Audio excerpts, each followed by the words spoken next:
सुप्रभात। हिमाचल तो मौजूद हुए हैं आपके सामने हिमाचल प्रदेश की सुबह की ताज़ा खबरों के साथ। तो आइए शुरू करते हैं बिना समय गवाए हुए नॉन स्टॉप ताज़ा खबरों के इस सिलसिले को। कांगड़ा पुलिस भर्ती का अंतिम परिणाम घोषित। 245 युवा पहनेंगे खाकी, 48 पद रह गए खाली। धर्मशाला पुलिस विभाग ने पिछले कल देर रात जिला कांगड़ा में पुलिस कांस्टेबल भर्ती के 293 पदों पर ली गई परीक्षा का परिणाम घोषित कर दिया है। कांगड़ा जिले में 245 युवा खाकी वर्दी पहनेंगे, जबकि 48 पद खाली रह गए हैं। हिमाचल बनेगा टॉय मैन्युफैक्चरिंग हब। बिलासपुर में 41 बीघा जमीन पर लगेगी प्रदेश की पहली इंडस्ट्री। अब हिमाचल प्रदेश में चाइनीज नहीं बल्कि देसी खिलौने पर्यटक स्थलों व शहरों की शोभा बनेंगे। लकड़ी, प्लास्टिक व अन्य तरह के खिलौने तैयार करने के लिए प्रदेश का पहला टॉय मैन्युफैक्चरिंग क्लस्टर आधारित प्रोजेक्ट जिला बिलासपुर के पंजगाई में स्थापित करने के लिए कवायद शुरू हो चुकी है। पंजगाई में चयनित की गई 41 बीघा जमीन पर ट्रेनिंग एवं मैन्युफैक्चरिंग का एक बड़ा हब बनेगा, जहां 15 से 20 क्लस्टर होंगे और हर क्लस्टर के लिए एक प्लॉट उपलब्ध होगा। जिस जिला को क्लस्टर अलॉट होगा वहां संबंधित जिला के नामी खिलौनों की मैन्युफैक्चरिंग की जाएगी। मरीज का ऑपरेशन कर डाला स्टेंट, पथरी निकाली ही नहीं। हिमाचल प्रदेश के हमीरपुर जिला मुख्यालय के साथ लगते एक निजी अस्पताल में मरीज का ऑपरेशन कर स्टेंट डाल दिया गया, लेकिन उसकी पथरी नहीं निकाली गई। मरीज ने चिकित्सकों से पूछा तो 2 चिकित्सकों ने अलग अलग बयान दिए। एक ने कहा कि मरीज के पेट में पथरी थी ही नहीं, जबकि दूसरे चिकित्सक ने कहा कि पथरी निकाल दी गई है।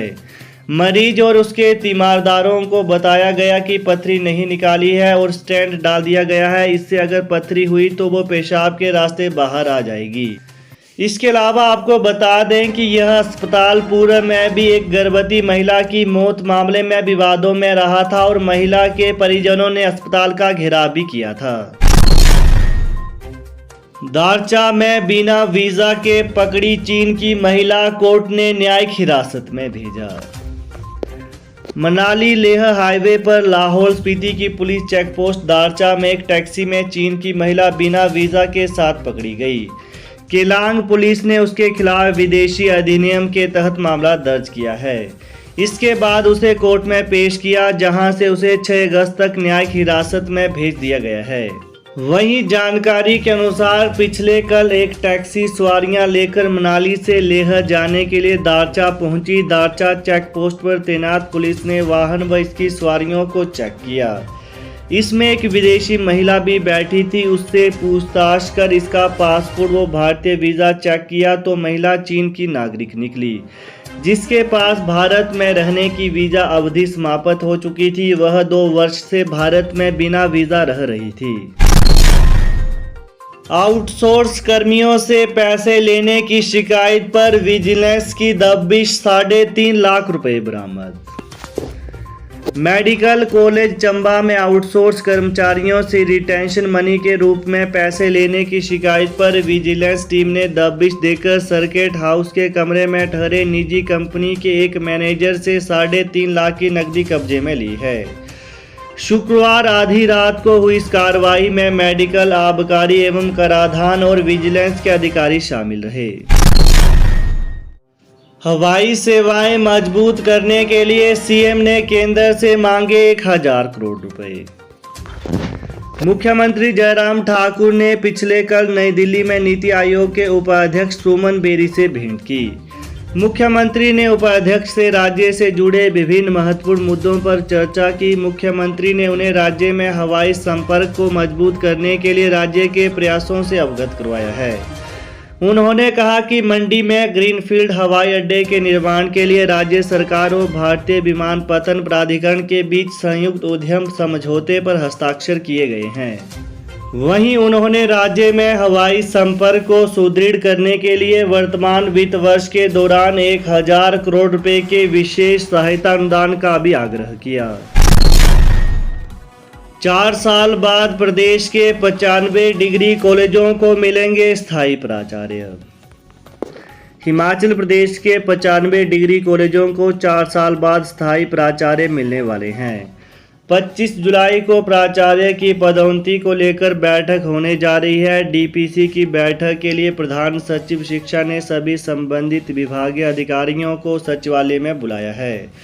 प्रदेश के डिग्री कॉलेजों में जुलाई 2018 के बाद प्रिंसिपलों की पदोन्नतियां नहीं हुई है। कार्यवाहक प्राचार्य के सहारे 95 डिग्री कॉलेज चल रहे हैं।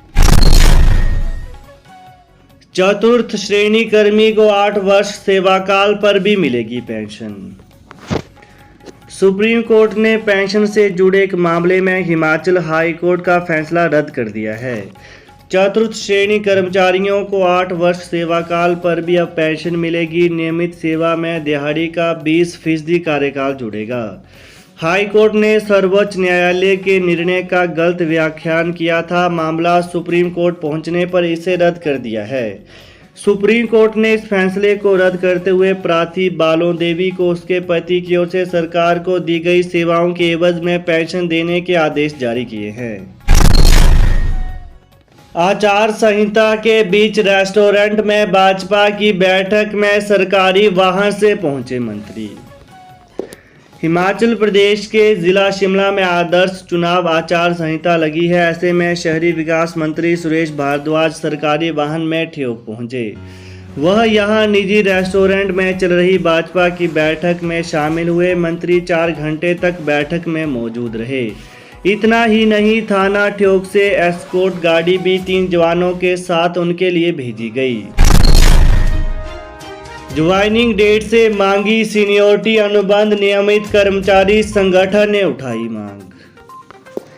कर्मचारियों को नियुक्ति की तिथि से वरिष्ठता की मांग को लेकर हिमाचल अनुबंध नियमित कर्मचारी संगठन एक बार फिर से मुख्यमंत्री जयराम ठाकुर से मिलने की तैयारी कर रहा है। मुख्यमंत्री जयराम ठाकुर से मुलाकात कर कर्मचारियों को नियुक्ति की तिथि से सीनियोरिटी देने की फिर मांग उठाई जाएगी।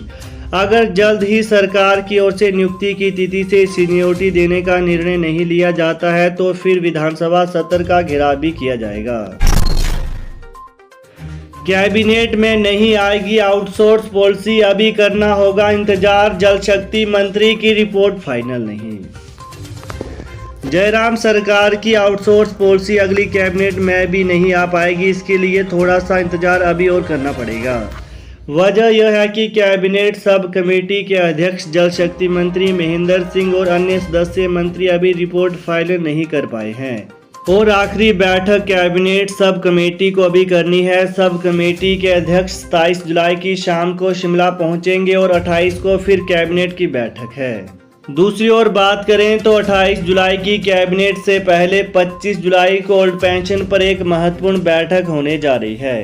सोमवार यानी कल होने वाली इस बैठक की अध्यक्षता कर्मचारी कल्याण बोर्ड के नवनियुक्त उपाध्यक्ष घनश्याम शर्मा करेंगे।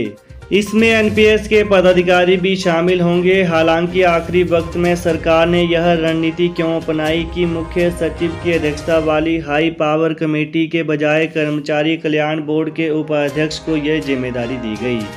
यह इस बैठक के बाद ही पता चलेगा। एनपीएस कर्मचारी संघ आज 24 जुलाई को रामपुर में जिला स्तरीय प्रदर्शन कर रहा है।